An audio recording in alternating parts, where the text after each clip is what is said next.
Hello, Sunshine. I'm Alexi Lawless, and welcome to the State of the Union podcast. We look at the beautiful game on and off the field through the lens of red, white, and blue-colored glasses. This is a special show. You will find it in your feed, a special interview with Amir Lowery, interesting young man with an interesting path when it comes to American soccer. Grew up in the D.C. area, went to Wake Forest, selected in the MLS Super Draft in 2005 by the Colorado Rapids, played for a number of different MLS teams. In the USL he played, in the NASL he played indoor, outdoor, and then in 2020 he ran for representative as the delegate from the District of Columbia. Now he is the executive director over at Open Goal Project, which provides opportunities for youth soccer players from low-income families in D.C. And I thought, you know what? I want to talk to this guy because I met him over the last couple of years at the Congressional Soccer Game, and I found him really, really interesting and kind of get a peek into what he is doing when it comes to youth soccer out there. So, hope you enjoy it. All right, as promised, Amir Lowery joining us here on the State of the Union. Amir, I just gave your bona fides and a little bit of a background there. So I guess take us back a little bit because you are of a generation now that has gone through and lived in the ecosystem where MLS exists. A lot more opportunities and pathways exist when it comes to a young American player. So take us back to how you saw soccer and how you made your way into the professional ranks, not just the places that you played, but more importantly, what you saw offered in front of you from a younger age. For sure. Yeah. Well, first of all, it's a pleasure to be here. Thanks for having me on, Alexi, and just happy to be able to share my story and talk about the work that I'm doing here in DC with Open Goal Project. So my history, with the game, I started playing here in DC when I was 4 years old. My dad took me and my brother to some local soccer camps here in the city. It ignited a passion in me, and I was, I think like all of us that reach the highest levels, I just had that desire to play and improve, and to really chase my dream, to play professional soccer. So that started at a young age. I played for pay-to-play clubs here in DC growing up in the DC, Maryland, Virginia area. My parents, met at Stanford. We're very much middle-class family, but high achievers they were, and, had time and resources and, the energy to be able to help facilitate, playing at a high level. I think, my experience then was very diverse, very enriching. I was around a lot of people, from different communities here in DC, different races, different cultures, different backgrounds. And, that shaped a lot of the way that I see the game and how it should be, especially at youth levels in this country. And, the experience that I had really gave me a platform to push to play at a higher level. So I played at Wake Forest University. I was there for 4 years under Jay Vidovich, who's now the Pitt head coach, and Bobby Muse, who's now the head coach at Wake Forest. Two good friends of mine still. And I was drafted by the Colorado Rapids in 2005. So that was the 10th season of MLS. And there were notably 12 MLS teams in the league at that point. Yeah, So I remember it well. yeah, so and you were closely involved there with your roles. So developmental contracts and very low wages. For me, I had to be passionate about it to pursue the game. Having had a business degree and graduated with a business degree from Wake Forest University, right? Right. Just because those sacrifices that we made, and you understand, Alexi, those sacrifices that we made to play in the league in early stages and, help grow the game as players, were very important, right? For everything to get to where it is now. So I played in MLS for Colorado, Kansas City, San Jose. I played in USL for the Carolina Railhawks, which are now North Carolina FC, obviously. and also for Montreal. So So you had could a look, had but a great you played for a lot of different teams, and you kind of, as I mentioned in the intro, you bummed around for not just a bunch of different teams, bunch of different leagues, indoor, outdoor. You've seen the good, bad, and everything in between when it comes to what American soccer is. for Um, sure. I want to really quick hit on because as I mentioned in the open, we got to know each other through the congressional soccer game, and in looking into your background. Had you always had aspirations relative to politics? Because I mentioned in 2020 when you ran for representative and as a delegate from the District of Columbia, had that been something that came out of soccer and came out of your upbringing, it came out of your education? And take us a little bit into the political side of you. Yeah, for sure. So I just have a passion for building my community and for, standing up for what's right and what I believe in. And that's core to me. And I think that's a lot of what drove me to run for office. So our representative here, Eleanor Holmes Norton, she's been in office for, I want to say, over 35 years. Definitely way more than anyone should be.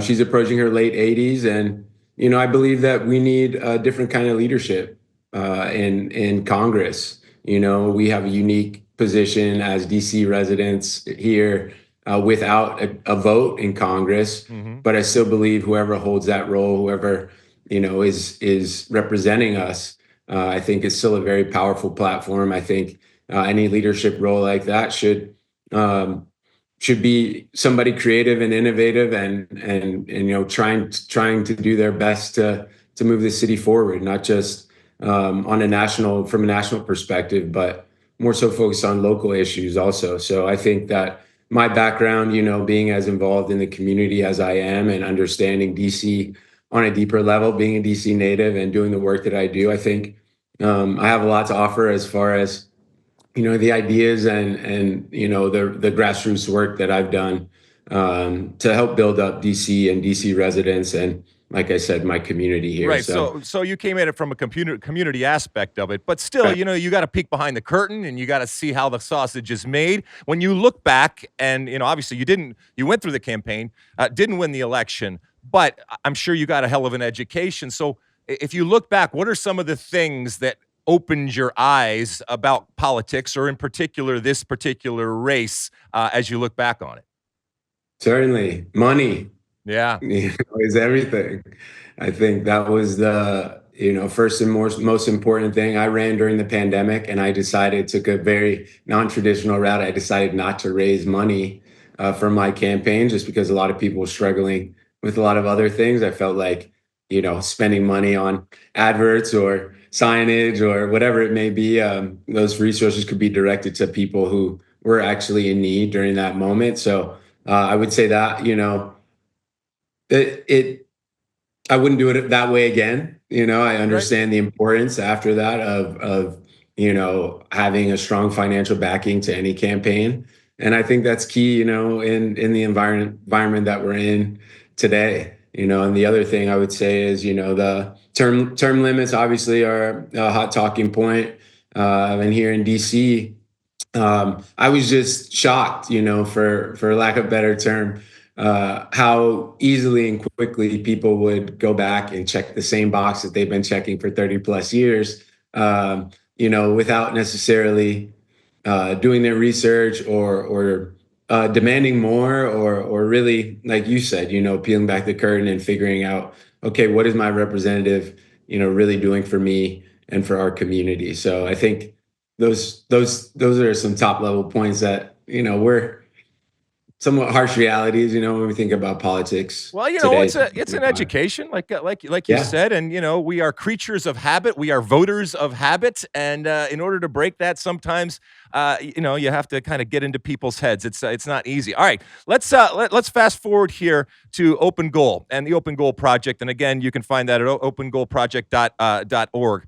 I want to talk about it specifically relative to DC, and as I mentioned, it provides opportunities for youth soccer players in low-income families in DC, and it goes back to what you were talking about, your community. But I also want to kind of expand it because you have been on the ground, you have seen what American soccer is. And in the soccer community, we are constantly talking about development and what we're doing right and what we're not doing right and pay to play. And I oftentimes think at times vilifying many of the people out there that do youth soccer for a living. So, in your experience and what you are seeing on the ground, what are some of the good things that we're doing relative to providing soccer and maybe some of the bad things that we're doing? Yeah. Well, first I would say, I don't vilify or have negative feelings towards anybody who participates in the business of pay to play. I think that this is something that is like Pandora's box was opened, and people took the idea of running with it as a business, and we've gotten to where we've gotten with all these clubs and leagues and whatnot. But I don't fault anybody for trying to earn a living, right? We live in a capitalistic society. I do think that within that, there weren't enough guardrails or protections or considerations in place from earlier on to make sure that people from low income backgrounds or socioeconomically disadvantaged communities could really participate. So now we're trying to walk that back and figure that out. I mean, I that's the most obvious negative about it. I would say that the ability for people to easily start clubs is a positive. The ability for the competitive mechanism to work. In USU soccer, I think there have been some positives to that. Allowing a diverse group of stakeholders to enter the market. And not just certain people or bigger clubs with certain development philosophies. So I think that mixture and blend of philosophies and approaches to the game, obviously, location based, also making sure that, different communities have access to the game. I think there are a lot of positives and a lot of things that, we have to build on. But at the same time, this one issue, pay to play is 100% holding us back, as a footballing nation, and in our pursuit of competing at the highest level globally. I think pay to play is still something that must be overcome and challenged and pushed back on. If we're ever going to be a proper footballing country. Yeah, but so I hear that, and I hear a lot of people say that, and you, I think, would be the first person, given your background, to admit that free soccer is wonderful, okay, but free soccer is not free. Free soccer costs. So who, in your mind, would be paying for the free soccer and the opportunities that you're talking out there? And how would that actually be done within the realities and the framework that exists in the United States, albeit that you are trying to change? Right. Well, I would say, yeah, there clearly that ship has sailed, right? And I think the funding and resources that need to be an investment. I like to think of it as investment more so than anything, that need to be directed towards USU soccer and players and families from marginalized communities. Like, that investment has to be massive. I was reading in a Guardian article that the FA and the EPL and others subsidize grassroots soccer to the amount of 1 billion a year in the UK. That's a massive figure. I would be curious to know what the corresponding governing bodies here would be willing to contribute to an effort like that. But I think that we do need to look at it from a broader lens, and it has to be funded and addressed by governing bodies, whether that be, for me, Major League Soccer, US Soccer Federation, and the like. And I think that if we fail to do that from those governing bodies, then I think things will continue to operate the way that they have been. Our model specifically, we've developed, almost a very localized approach to funding. We get a lot of funding from DC government and DC government related entities through grants that we apply for. We get grants from family foundations locally and nationally. We've had bigger sponsorships. Our biggest corporate sponsorship has been Chevron. That relationship ended several years ago. But we've just had to be very creative to present our mission and our programming to people who are willing to invest in this space. And really posing our model as a blend of using the game as a vehicle for youth development, for character development. I think that's something that's tremendously missed in the pay to play landscape. And we're also trying to foster an environment that's high level talent identification, and really pushing players to play at a higher level. For us, that means college, right? We think that that's a powerful vehicle for our kids, who oftentimes would be first generation college students, to make it to that level, to play soccer, to pursue their dreams, and also get an education. And then from there, who knows, right? I think that we can produce professional players from within our program. Obviously, it's going to take some time. Right. But there's several ways I think we can look at this as a nation, and people who are doing this work on the ground are reaching out to us in tremendous numbers. We've gotten notes from 20 plus states and rural communities like Arkansas and West Virginia, to bigger cities like Austin or Chicago. And everybody is actively trying to figure out, okay, how do we make the game more accessible for our community? And struggling to fill those gaps, those funding gaps and resource gaps.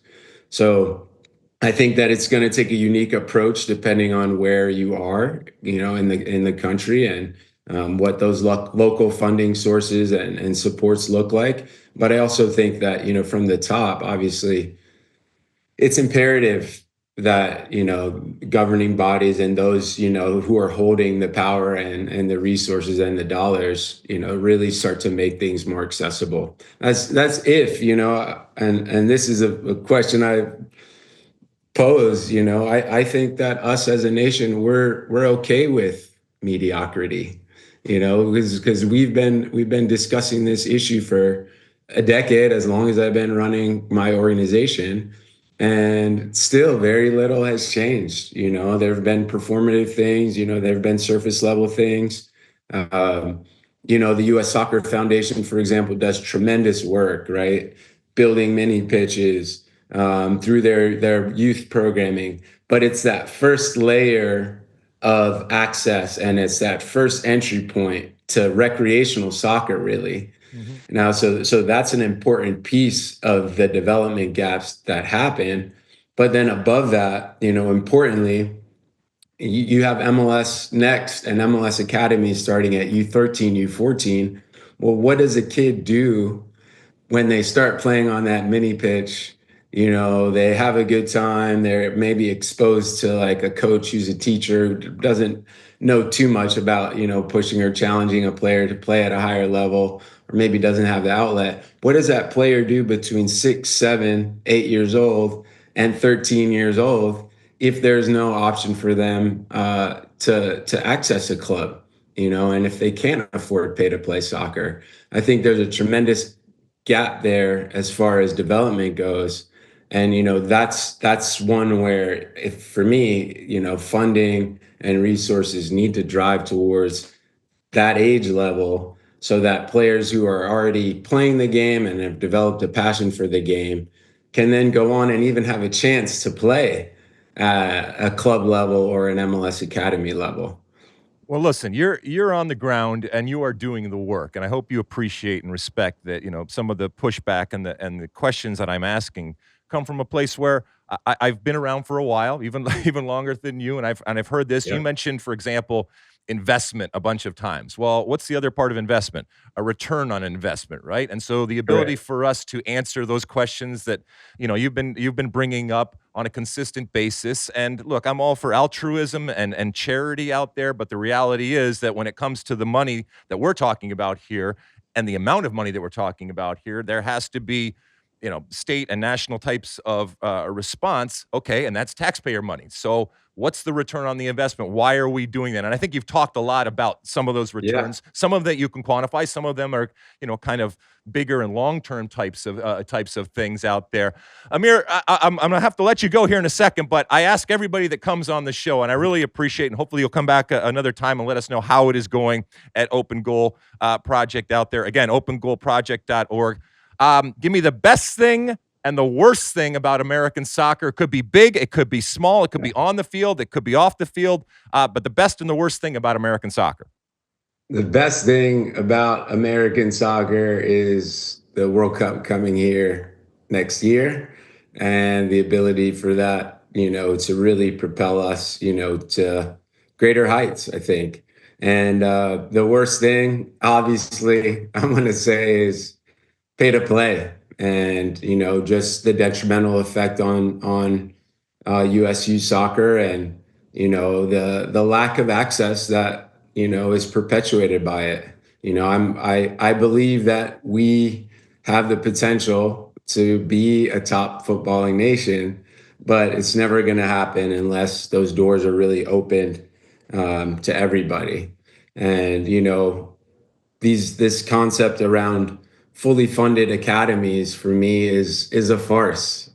That's one of the biggest lies that's told in USU soccer these days. Like I said, fully funded academies, okay, they can start at 13, 14, but there's a huge development gap when you see players like Lamine Yamal, signed for Barcelona at 7 years old. Okay, well, he didn't have to go play in the streets for 6 years before he got that opportunity. So I think pay to play, when you look at us, in context and in comparison to the rest of the world, is a huge detriment, and, something that we got to figure out. All right, Amir Lowery, thank you so much for coming on the State of the Union. Again, thank you for all of the work that you are doing, and for bringing the information and a little peek into what you're doing over there at Open Goal Project for the folks in DC, but also how it can be mirrored. And I love your aspiration. I love your hope. I love your belief, and I love your positivity when it comes to this game that we know and love. I will see you again next year, hopefully at the Congressional Soccer Game. Go forth and do good things, my friend. Yes, indeed. I'm still undefeated at the Congressional Game, by the way. All right. Lexi.